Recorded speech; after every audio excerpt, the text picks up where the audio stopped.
Laurent, auteur de nombreux ouvrages, dont le dernier, on t'avait reçu à ce moment-là, c'était quoi, au mois de mai? Oui, au mois de mai. On va avoir quelques couvertures de quelques-uns. Le dernier, tu nous rappelles, concernait... Le dico bien frappé du tennis. C'était juste avant Roland. Hein. Juste avant Roland, oui. Ça a fait un carton. Julien Bouter, le directeur du tournoi de Moselle, l'Open de Moselle du 19 au 27 septembre, avec notamment les présences de Wawrinka et de Tsonga, est en direct déjà avec nous. Salut Julien. Il arrive dans quelques petites secondes. On va rappeler quand même que 3 Français ont été ou sont, enfin vous allez comprendre pourquoi, en quart de finale de l'US Open. C'est une première depuis le début des années 2000. Tsonga qui s'est fait éliminer par Marin Cilic, le tenant du titre en 5-7 cette nuit. On va en parler évidemment. 4-6 dans le 5e. Kiki Mladenovic qui a perdu son premier quart de finale de sa carrière. Bon, c'était le premier aussi. Contre Roberta Vinci. 3-6, 7-5, 4-6. Des regrets peut-être. On va en parler également. Et puis Richard Gasquet qui défie ce soir Roger Federer. Est-ce qu'on peut déjà parler d'un bilan positif, Laurent? Le bilan est extrêmement positif. On a quand même 4 Français qui étaient en 8e. Avec Jérémy Chardy et Benoît Paire. Et Benoît Paire, plus donc Christina chez les filles. Bon, derrière, pour le passage en demi, la dernière chance reste sur Richard Gasquet. Et s'il réussissait cet exploit, ce serait la première fois, je crois, dans l'histoire du tennis français, qu'il y aurait 3 Français en demi-finale, un à Roland, un à Wimbledon et un à l'US Open dans 3 tournois d'affilée. Enfin, un Français dans 3 tournois d'affilée. Donc ça serait une première. Ça sous-entendrait quand même... Gasquet à Wimbledon et donc Gasquet, peut-être à l'US Open. Et ça serait la première fois de l'Air Open depuis 68. Donc ça voudrait quand même dire que le tennis français, même si on n'arrive pas à conclure en termes de titres, en termes de qualité, est bel et bien présent. Voilà. On va parler de Jo-Wilfried Tsonga dans un premier temps. Est-ce qu'on a malgré tout des raisons d'être frustré avec Jo-Wilfried qui a donc perdu cette nuit 5-7, très accrocheur, revenant dans le 4e, ne s'inclinant que 6-4 dans le 5e. Regardez les images de cette rencontre. On rappelle que Cilic est le tenant du titre, donc il n'a pas à démériter évidemment Joe. Le score 4-6, 4-6, il revient 6-3, 7-6, il remporte les 3e et 4e sets avant de s'incliner dans le 5e. Les images qui vont arriver, qui sont arrivées, mais elles viennent de New York aussi. Le décalage horaire. Donc voilà, on a vu un très bon quand même Joe. Un très bon Joe qui en plus était diminué, mais voilà, moi j'ai envie de faire un petit peu l'empêcheur de tourner en rond également. C'est vrai qu'on peut voir le verre à moitié plein en se disant c'est bien, dans la période actuelle, les Français arrivent finalement à placer des joueurs en quart de finale. Et après, si on veut le voir le verre à moitié vide, on peut se dire oui, mais en attendant le résultat de Gasquet... Il n'y a pas longtemps, on n'était jamais en deuxième semaine. Oui, enfin bon, si on veut voir encore une fois le verre à moitié vide et être un petit peu plus réaliste, on peut se dire encore une fois, un joueur français bute sur ce stade des quarts de finale et n'intègre pas le dernier carré.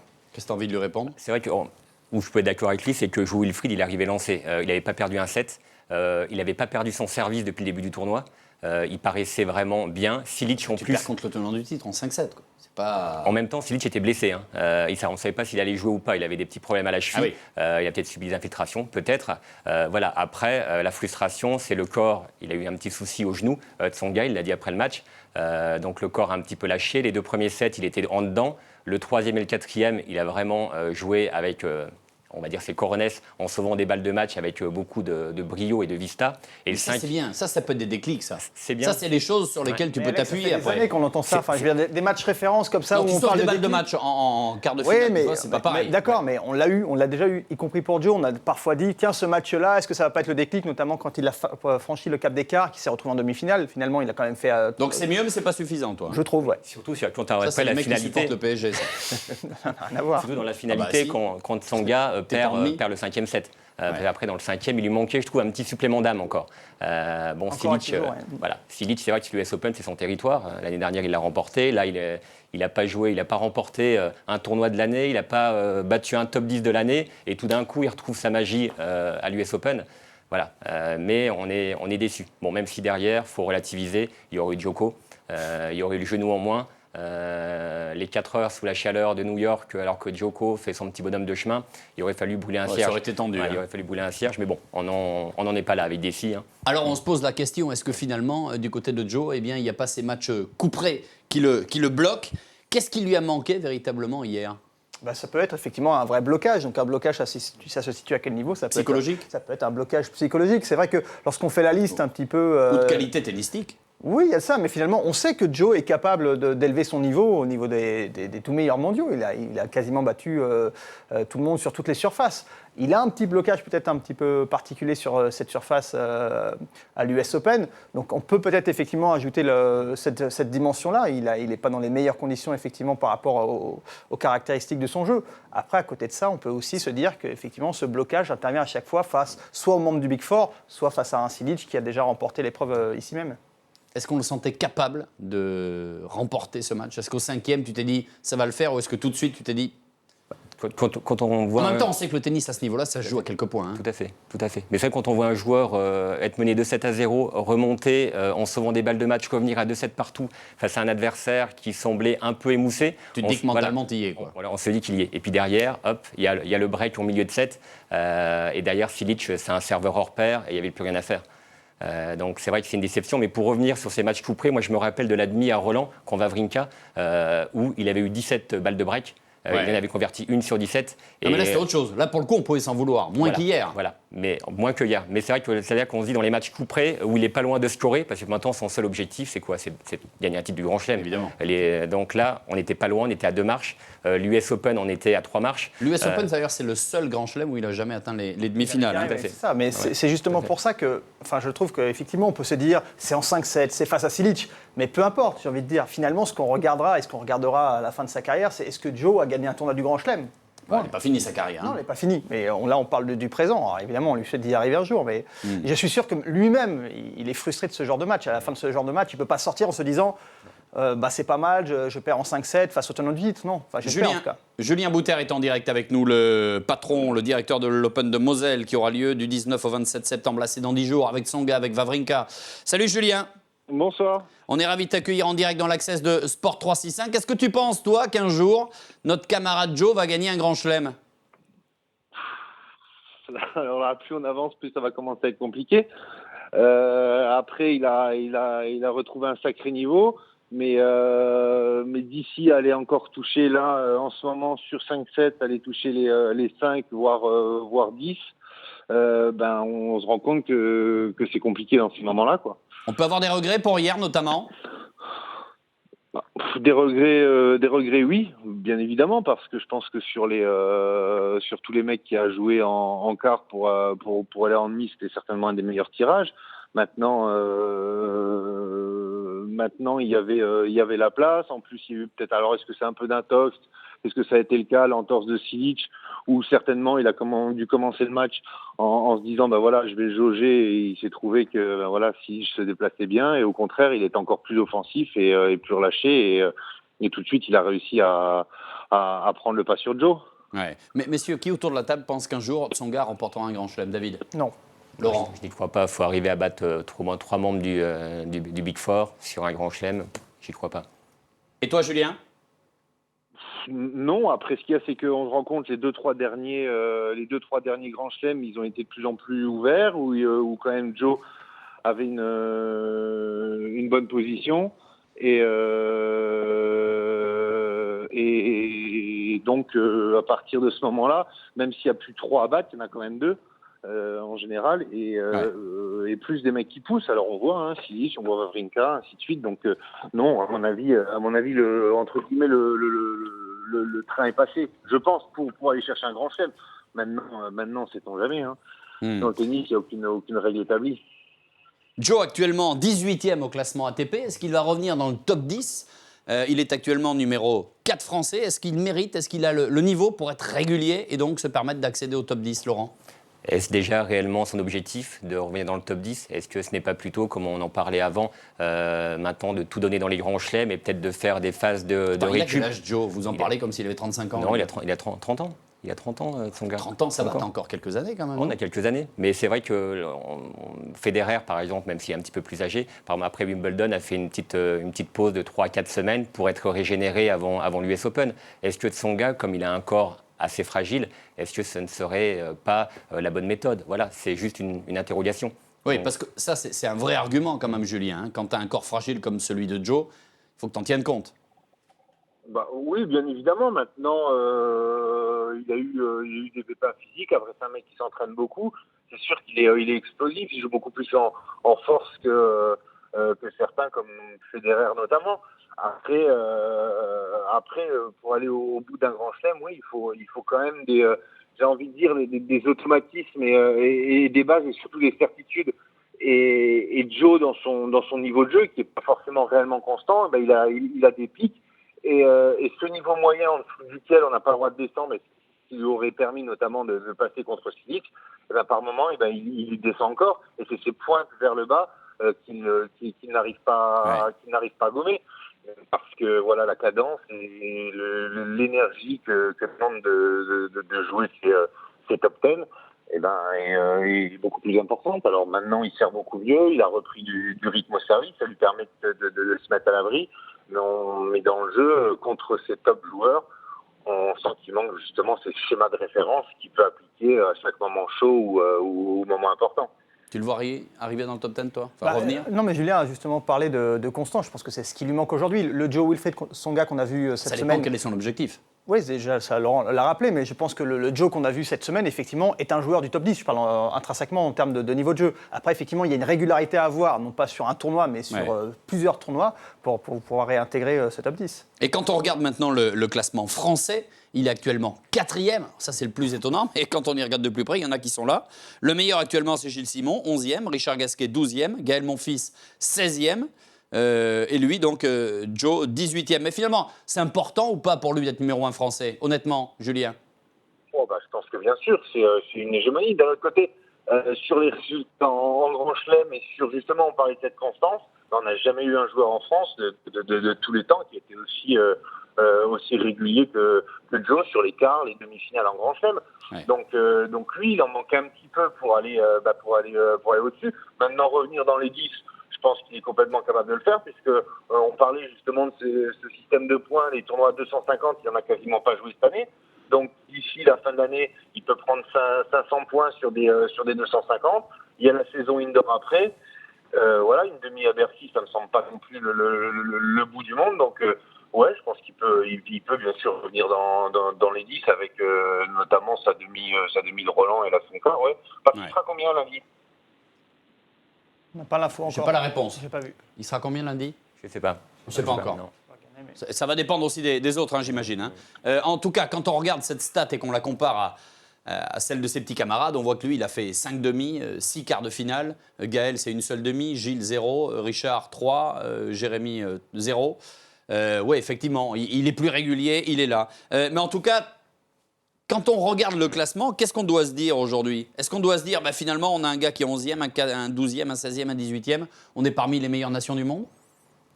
En termes, on va dire, de collectif, oui. Après, en ce moment, c'est vrai qu'en Coupe Davis, ceux qui gagnent, c'est souvent ceux qui ont un top player avec un petit joueur de complément. Ou parfois, quand ils ont un petit peu de chance, on a l'équipe suisse ou l'équipe espagnole.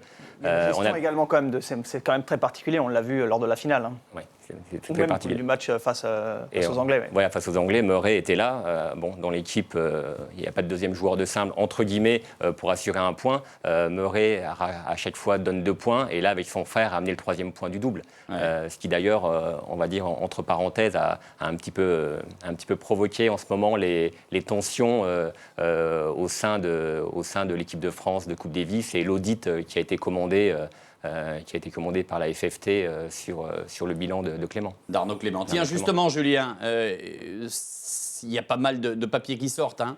On le sent très menacé. Tu penses que c'est terminé pour Arnaud Clément ou que ça va l'être? Bon, moi, je pense pas que le problème vienne d'Arnaud Clément, ça c'est une évidence. Je pense que si tous les joueurs, depuis maintenant 4 ans, avaient été investis comme Joe, puisqu'on en parlait, je pense qu'on aurait, depuis 4-5 ans, on aurait déjà remporté 2 fois, je pense, la Coupe Davis au moins. Et le problème, il est là. Quelle autorité a-t-on avec les joueurs français? On peut pas se permettre d'écouter les joueurs en disant moi je suis moins bien, moi j'aime pas le gazon, si le sélectionneur me sélectionne, c'est un fou. Non, c'est qu'à un moment les mecs ils devraient tuer père et mère pour ils n'ont pas assez envie, quoi. Je sais pas moi, je suis pas dans le vestiaire. Je suis pas dans le vestiaire et qu'est-ce qui se passe? Parce que je pense qu'il y a aussi une attitude du côté de Joe. parce que mine de rien, cette équipe, ça fait 4 ans qu'il l'attire à tout bout de champ, et pourtant c'est lui qui avait le plus de choses à perdre, vu à un moment ses prétentions de carrière et ainsi de suite par rapport aux autres. Et donc voilà, donc je pense que le problème, c'est simplement à un moment la légitimité qu'on peut donner à l'entraîneur. Oui, sauf que Arnaud, s'il y a un Français vraiment que je légitime en tout point de son intégrité, de son travail, de sa niaque, de son esprit d'équipe et autres, c'est Arnaud. C'est Arnaud, c'est le seul joueur qui jouait tous les ans, tous les tournois français.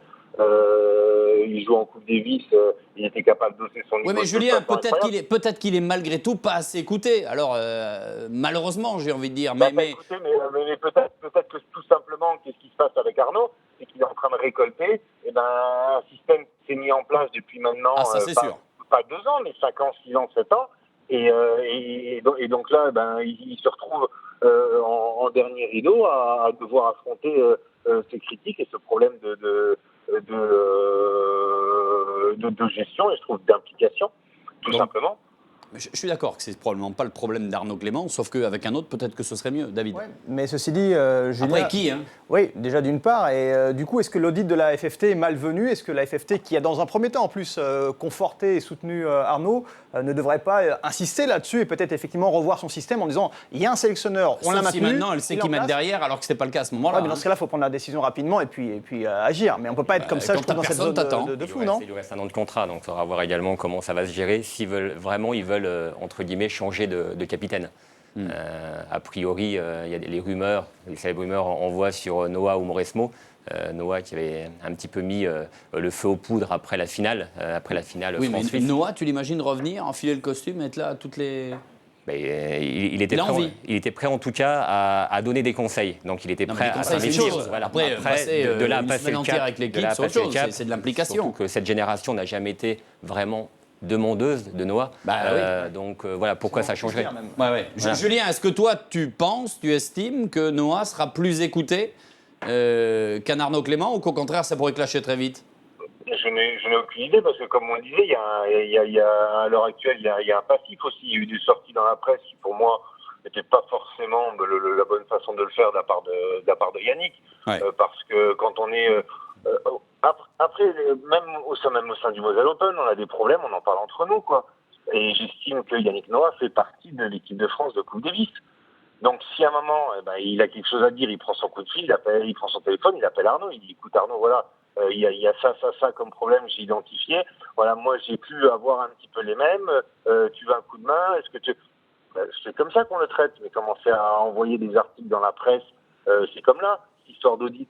C'est un truc qu'on ne devrait même pas entendre parler. La seule chose, c'est que les informations, c'est hop un article, dans la presse spécialisée tennis ou peu importe, en disant voilà, la fédération a choisi de changer de sélectionneur ou de capitaine suite à un audit. Mais au pire, c'est ça. Et sinon, dans l'autre cas, Arnaud est maintenu et puis point barre. Mais on ne devrait pas, je ne sais pas comment ça peut sortir comme ça.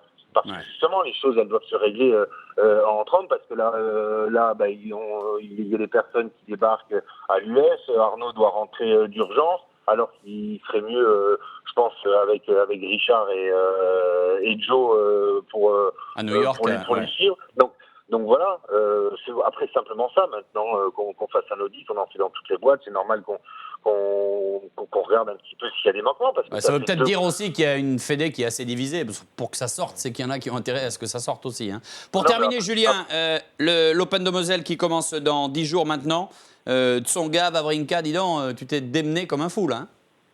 On essaye chaque année de proposer le meilleur des plateaux. Après, c'est pas facile, mais oui, si les choses tiennent, on aura un plateau et une édition incroyable avec on a des Français qui sont bien présents. On parlait de Gilles, qui est numéro 1 français, il faut pas l'oublier. Ouais. Et puis des joueurs qui jouent bien, comme Manon Marino, Nico Mahut, Joe bien évidemment, Paul-Henri Mathieu, et puis après côté étranger, on aura aussi Dustin Brown, parce que nous les limitrophes sont importants aussi, le luxembourgeois Muller, il y aura Verdasco et puis non mais c'est génial. Bien sûr Wawrinka. Donc pour un 250 On se démène. J'ai eu des petits messages sympas, à part même de directeurs de 500 qui m'ont dit qu'ils aimeraient avoir mon tableau. Donc oui, c'est des choses qui font plaisir, bien évidemment. Eh bien, écoute, bravo et félicitations, ça ne m'étonne pas. À bientôt, Julien. Merci d'avoir été en direct avec nous. Je vous en prie. Merci. Bonne chance. Salut à toi, Julien Bouter, le patron de l'Open de Moselle, donc dans 10 jours, avec notamment Tsonga et Wawrinka. Il doit rester encore quelques passes, allez-y, c'est juste du régal, c'est génial le boulot qu'il fait. Super plateau. On marque une petite pause, le rappel de l'actualité, on continue d'évoquer les Français à l'US Open, on va parler de Richard Gasquet qui joue ce soir contre Roger Federer. Tout ça, c'est juste après le rappel de l'actu. Retour en direct dans l'Access de Sport 365. On parle tennis avant de parler de handball et de basket tout à l'heure. Laurent Chambrietto est avec nous. David Aiello, évidemment aussi. On va parler maintenant de Richard Gasquet après avoir longtemps épilogué sur le cas Jo-Wilfried Tsonga, qui aura fait malgré tout un excellent US Open. Est-ce qu'il y a des raisons d'y croire pour notre ami Richard ? Richard qui va affronter, vous le savez, cette nuit, Roger Federer, avec un mental et un physique gonflé à bloc. Est-ce qu'on a le meilleur de Richard Gasquet après sa demi de Wimbledon ? Le meilleur depuis sa demi de Wimbledon, oui. Après, c'est quand même assez différent. Et puis, on peut dire... C'est une belle saison. Tu es en demi à Wimbledon, tu arrives en quart à l'US Open, tu es quand même pas mal. Bien sûr que c'est une bonne saison. Mais c'est pas le meilleur de Gasquet, ça ? Si, mais je comprends pas trop votre question en fait. Qu'est-ce que ça veut dire ? Est-ce qu'il est au top, quoi ? Est-ce qu'on l'a déjà vu meilleur ? On dit comme ça, oui. Non, il est au top. C'est le meilleur Gasquet qu'on a jamais vu. Ça, je suis d'accord, oui, effectivement. Attends, est-ce que c'est le meilleur de Gasquet ? Tu comprends pas ? Ah oui, il va falloir qu'on décrypte alors. Hein. C'est ça. T'avais compris, toi ? Oui, moi j'ai compris, mais bon, je voulais pas vexer David, toi. Donc oui, moi je suis plutôt d'accord. C'est le meilleur de Gasquet, mais son meilleur n'est peut-être pas le meilleur d'autres. Je me traduis moi-même, c'est pas terrible aussi. C'est simplement, il arrive en demi à Wimbledon, là il arrive en quart. Mais voilà, le cap Djokovic, où il n'a jamais gagné contre Djokovic, Nadal, où il n'a jamais gagné contre Nadal. Enfin, il a gagné un match contre Djokovic, aucun contre Nadal. Contre Federer, je crois qu'il a gagné 2 matchs sur 17 confrontations. Ouais. C'est ça, sur 16, je parle de palier. Est-ce qu'il peut, à un moment donné, aller au-delà de ce palier ? Là, c'est un excellent joueur du top 10, mais ces 3 monstres, est-ce qu'il peut aller au-dessus ? Mais je trouve ça étonnant en plus, parce que finalement, quand on regarde son jeu... Tsonga, quoi. Le gars, il est condamné avant que ça commence. Non, pour moi, c'est pas la même chose. C'est que tout le monde, même les joueurs le disent, il a quelque chose en plus. Je veux dire, il a le plus beau revers du plateau, certainement. Il a quelque chose en plus. Et il lui manque juste, effectivement, on a beaucoup parlé du mental pour lui également, mais il lui manque ce palier-là. Mais pour moi, en termes de diamant brut, il est au-dessus. Il est au-dessus d'un Tsonga et il pourrait effectivement franchir ce palier-là, pour moi, davantage qu'un Jo-Wilfried Tsonga, en tout cas sur certaines surfaces évidemment et en fonction des circonstances bien sûr. Moi, je suis moins d'accord que David. Je pense que Joe, comme on l'avait dit, il a battu tous les meilleurs en Grand Chelem. Richard n'a jamais battu. En termes de talent brut. En talent brut. Non, mais on s'en fout du talent brut. Non, on s'en fout pas. Je dis juste qu'à un moment, s'il y a bien un joueur, c'est un petit peu comme Lecomte, si vous voulez. Pour moi, c'est la même chose, le même parallèle. Et effectivement, c'est Noah qui a gagné finalement, le Grand Chelem. Ouais. Écoutons Roger Federer. Lui, il est unanime. Il n'a jamais vu Richard Gasquet avec un tel mental. C'est un guerrier. C'est lui qui le dit. Je ne sais pas si j'ai vu Gasquet jouer aussi bien récemment. J'ai vraiment aimé la façon dont il a joué à Wimbledon et maintenant ici. Je ne l'ai pas vu beaucoup, mais la façon dont il a joué contre Stan Wawrinka et Novak Djokovic à Wimbledon était impressionnante. Il a une bonne attitude, c'est un guerrier. Sa sélection de coups était bonne, c'était agréable de le voir jouer. Je suis sûr qu'il a gagné de la confiance depuis Wimbledon. Roger ? Complètement, oui. Ah oui. Non, mais on l'a entendu 100 fois nous la faire celle-là. Et à la fin, c'est toujours le qui gagne. Alors je pense qu'il sait aussi que... c'est vrai. Je pense qu'il sait très bien que l'arrogance n'a pas lieu d'exister au plus haut niveau et que le moindre relâchement, la moindre... on ne peut pas prendre les adversaires de haut à ce niveau-là. Mais en même temps, je pense qu'effectivement, à la question est-ce qu'il est inquiet ? Non, il n'est pas inquiet. La bête noire de Richard Gasquet, Roger Federer. Regardez ces stats qui sont unanimes et qui parlent. On en est à 14-2. Meilleur classement évidemment premier pour Roger, 7e pour Richard Gasquet, classement actuel le 12e contre le second. Les titres, 12 pour Richard Gasquet, 87 pour Roger Federer. Les titres en Grand Chelem, 17 contre 0. Les victoires-défaites cette saison. On a un ratio qui est quand même pas trop mal là, pour notre ami Richard Gasquet. À quel niveau ? Là, le 35 victoires, 11 défaites, c'est pas trop mal quoi. Non mais on s'en fiche de ça, ce qui compte c'est les confrontations. Non, on s'en fiche pas. Parce que Roger, il a perdu 7 fois cette année. Moi, je m'en fiche pas de ça. Oui, mais d'accord. Donc il perd. Pour moi, ce qui compte, c'est il perd. Mais il perd contre qui? Et en ce moment, est-ce qu'il perd? Non, il a plus perdu de jeu. Il n'a pas été breaké depuis 9 matchs, je crois. Exactement. Bon, bah voilà. Donc Aucun set perdu depuis Wimbledon. En ce moment, donc si on prend sa forme vraiment du moment et pas de l'année, il est monstrueux. Et en plus, il va jouer face à un joueur contre qui il n'a perdu que 2 fois. D'accord. Bon, je prends juste rendez-vous demain. Si jamais, par miracle, Richard gagnait. Excuse, machin, une minute face caméra en disant Richard, je me suis trompé, je suis une pompe. Je suis une pompe à vélo. Voilà, etc. ok, parfait. Moi, je veux bien essayer d'être optimiste, mais je vais me forcer à être optimiste. Par exemple, Gasquet a joué et invaincu en quart de finale du Grand Chelem. Les 3. Voilà, alors attends, je rajoute un truc. Voilà. Demain, tu te fais un tatouage I love Richard si jamais il y est. Richard Gasquet, quand même, parce qu'on sait jamais. Ouais. Et c'est vrai que. Pour de vrai, hein. D'ailleurs, ces 3 plus grands matchs pour moi qu'il ait fait dans sa carrière, ça avait lieu sur des quarts de finale. Roddick en 5-7 à Wimbledon, quart de finale. Exact. Federer en 5-7 à l'US Open. Et Wawrinka 5-7 à Wimbledon. Ça, c'est ses 3 quarts de finale dans sa carrière. On en a un 4e, Federer, why not? Il faut aller au bout, il faut tenir. Moi, ce qui m'inquiète, c'est ce nouveau jeu de Roger Federer, tellement offensif, on sent le Patenberg derrière et tout. Non, mais c'est génial, quoi. C'est super beau. Et en même temps, je ne suis pas sûr que ce soit une bonne nouvelle pour Richard, puisque... Là où il pourrait effectivement avoir une chance, c'est en essayant d'aller l'emmener le plus loin possible. Et on sait bien aussi que Roger est rentré dans cette logique-là de raccourcir les échanges, tout simplement. Parce que bon, il a plus l'âge qu'il avait, comme on dit. Et puis il y a Kiki. Kiki Mladenovic. On passe à Kiki. Elle est là, la patronne, la daronne. Kiki Mladenovic. Vous parlez le jeune, vous? Absolument. Je vois ça. Qui a malgré tout perdu cette nuit contre Roberta Vinci. On va regarder ces quelques petites images. Bien accrochée, elle a gagné le premier set 6-3. Et là, on s'est dit, elle va le faire, elle va y arriver. Malheureusement, elle s'incline 7-5 et 4-6 derrière. Non, je dis une bêtise. Si elle perd 6-3, elle gagne 7-5. Ouais, c'est ça. C'était son premier quart de finale. Est-ce qu'elle peut nourrir des regrets? Là, oui. Hein. Il y avait la place. Bonsoir. 42e mondial en face, donc c'était un sacré bon tirage pour la Française. Mais elle s'est un petit peu grillée 2 jours avant en faisant 100 matchs de simple et dans la foulée un double de 2 heures. Et qu'on vous rajoutait à ça... Non, parce qu'il y a eu aussi du respect pour sa partenaire de ne pas se retirer du tournoi de double. Donc, après, ça dépend quels sont tes objectifs. Voilà, après, par rapport à son objectif d'aller loin, est-ce que c'était la bonne solution? Il semblerait que non, puisque entre la chaleur et le fait qu'elle ait puisé dans ses ressources, dans ses matchs, elle a terminé rincée. Elle a terminé rincée son match et contre Vinci. Et c'était une sacrée occasion d'aller en demi-finale. Après, la difficulté, c'est que tu t'engages à l'US Open, tu t'appelles Kiki Mladenovic. Tu ne te dis pas, je vais faire une demi, donc effectivement, pourquoi pas jouer en double. Après, maintenant qu'on le sait, peut-être que la prochaine fois, elle préviendra son adversaire. C'est vrai qu'il y a une question de priorité en lui disant, bon. Elle peut lui dire en même temps, voilà, là j'ai un enjeu, ma priorité, effectivement, c'est ma carrière en simple, tu comprendras que. Et je pense que c'est quelque chose en plus qui se fait, qu'on voit régulièrement. Je me demande également s'il n'y avait pas une part de nervosité par rapport à ce stade de la compétition, quand on voit quand même 60 fautes directes.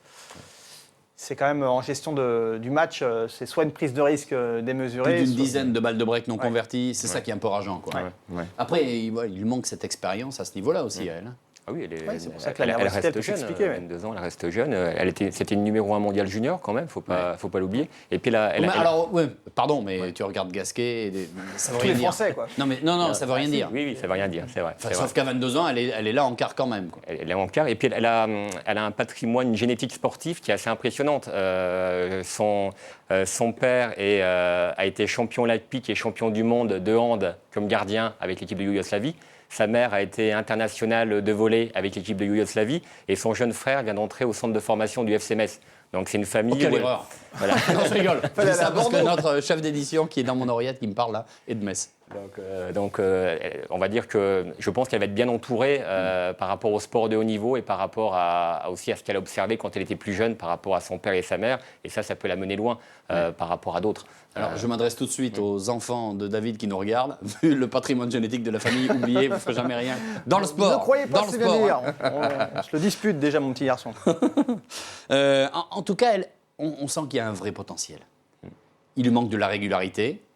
Il lui manque de confirmer, notamment sur un grand chelem. Là, il y a eu cette petite erreur de gestion. En tout cas, elle passe un premier cap en atteignant ce quart de finale. Elle a gagné en régularité depuis Roland-Garros. C'est sa victoire face à Eugénie Bouchard. Oui, puis encore une fois, l'élément clé pour moi, c'est son âge. Tout à l'heure, on a parlé de Gasquet, de Tsonga. On se posait même la question, est-ce qu'on disait, Tsonga, à 30 ans, est-ce qu'il peut encore progresser ?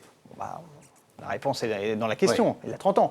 Elle a 22 ans, donc effectivement... Donc encore une marge de progression intéressante. Une marge de progression, et en plus, c'est vrai que ça fait longtemps qu'on entend parler d'elle. Hein. Oui, tout à fait. Souvenez-vous de son premier Roland-Garros, où elle avait réalisé des beaux exploits également, donc elle peut encore effectivement nous surprendre. Tu penses qu'elle a une bonne marge de progression? Oui, elle a encore une bonne marge de progression. Et puis c'est vrai qu'on en entend parler depuis longtemps. Bien staffée, bien entourée. Oui, puis elle a beaucoup progressé physiquement. Donc avant, elle commençait un petit peu à décliner vers le deuxième, troisième manche. Donc elle faisait plus de décalage, elle montait plus souvent la volée, ses attaques étaient moins construites. Là, comme elle se sent plus solide dans son jeu physiquement, ça lui permet d'être un petit peu plus posée dans son jeu et de moins forcer ses coups. Et on voit les résultats sont meilleurs. Au prochain classement WTA, pour la première fois, elle va rentrer dans le top 30, donc devant Alizé Cornet, devant Caroline Garcia. Est-ce que vous pensez qu'elle est là pour longtemps, à cette place-là? Bon, après, on sait ce que c'est le sport de haut niveau et le tennis encore plus, où le mental joue énormément. Mais oui, en tout cas, elle a tous les atouts pour s'installer durablement, au moins dans le top 30. Oh oui, top 20, on lui souhaite avec Caroline Garcia, qui est l'autre grand espoir du tennis français. Qui elle aussi, Caroline, doit franchir un cap. Hein. Tout à fait. Potentiel phénoménal, mais bon. Elle s'est taxée de futur numéro 1 mondial par Murray Navratilova. Caroline Garcia, c'est pas mal comme non, c'est mentalement où elle a encore un petit peu de mal en ce moment. On l'a vu notamment à Roland, où c'était d'ailleurs d'une tristesse absolue. Hein. Tout à fait. C'est vraiment en dents de scie. Et dès qu'il y a un petit peu de pression, elle nous fait un petit peu le syndrome, entre guillemets, Mauresmo, dans ses Roland-Garros, où elle perd un peu ses moyens, ce qui s'est passé à Roland cette année. Juste qu'elle aura la même carrière, elle mène pas de Marais à la fin. On lui souhaite numéro 1 mondial autour de titre. On le souhaite à tout le monde. Juste en 30 secondes, ces petites images et la victoire de Serena Williams face à sa sœur Vénus. C'était la nuit dernière, évidemment, la victoire 6-2, 1-6, 6-3. Serena Williams qui est désormais à 2 victoires, c'est-à-dire la demi et la finale, d'un incroyable grand chelem, d'un 22e grand chelem où elle égalerait Steffi Graf. Alors il y en a qui disent oui, mais bon, elle est fragile. Bon, elle est fragile sauf dans les grands chelems. Hein. Je veux bien être fragile si, comme ça. Oui, elle est très irrégulière, sauf en grand chelem où elle gagne tout. Exactement, mais ça rejoint ce que disait tout à l'heure Laurent par rapport à Federer. Effectivement, elle choisit ses matchs. Elle a pour objectif de battre Steffi Graf et de détenir le record absolu de victoire en grand chelem. Donc c'est très respectable. Oui, elle va gagner. C'est vrai que comme fragilité, remporter peut-être un 5e grand chelem d'affilée et faire un grand chelem sur une année calendaire, c'est... Non, mais c'est vrai qu'il y a 2 saisons où elle n'a pas perdu un match pendant X mois. Là, on voit qu'entre les grands chelems, parfois elle perd... Surtout que c'est parfois mystérieux avec ces histoires de maladies qui ne sont pas identifiées. Mais... Bon, en tout cas, bonne chance à elle.